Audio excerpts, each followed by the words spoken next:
অনেকদিন ধরে নিজেকে একটা গভীর প্রশ্ন করছি, কে আমি? আমি কি কোনো মহাজাগিত প্রাণী নাকি এলিয়েন?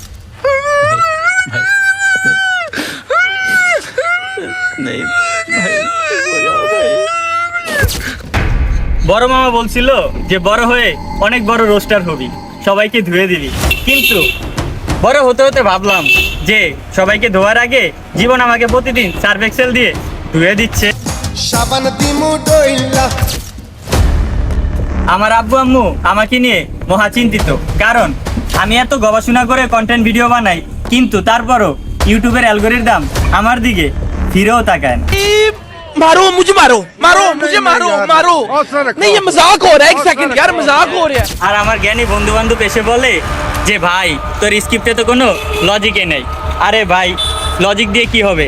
আজকাল তো অনলাইনে চলে কান্নাকাটি আর ড্রামা শো সবচেয়ে হিট। নিঃসন্দেহে তুই ঠিক কথা বলেছিস। মাঝে মাঝে মনে হয় কন্টেন্ট ক্রিয়েটরের জীবনে কোনো শান্তিই নাই। রক্ত পানি করে কন্টেন্ট লিখি আর এডিট করে ছোট ভাই, কিন্তু জ্ঞান দিয়ে গালি দেয় কোনো এক অচেনা ছোট ভাই। আহারে চোখের পানিতে বোকটা বাইসা যা। কেউ বলে আমি নাকি বিরাট বড় রোস্টার, আর কেউ বলে বিরাট বড় ধান্দাবাজ, আর কিছু সুশীল সমাজ হাত উঁচিয়ে বলে একে কানে নিচে দেওয়া দরকার। আর আমি থামবো না, কারণ অপমান সহ্য করা আমার রক্তে। তোর মুখে আমি মুইতা দিমু। তবে দাঁড়ান, নিজেকে নিয়ে তো অনেক কান্নাকাটি হলো, কিন্তু কালকে যাকে নিয়ে রোস্টিং ভিডিও আসতেছে তাকে কি চেনা চেনা লাগে? সে তো টিকটকের সেই ভাইরাল ব্যক্তি যার আছে হাজারো ফ্যান।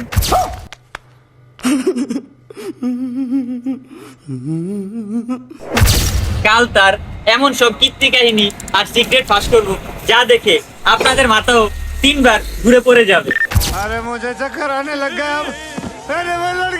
কালকে এই মহামানবের সিক্রেট মিস করতে না চাইলে এই চ্যানেলটি সাবস্ক্রাইব করে বেল বাটনটি অন করে দিবেন। আমি সজীব এখানেই বিদায় নিচ্ছি, টাটা।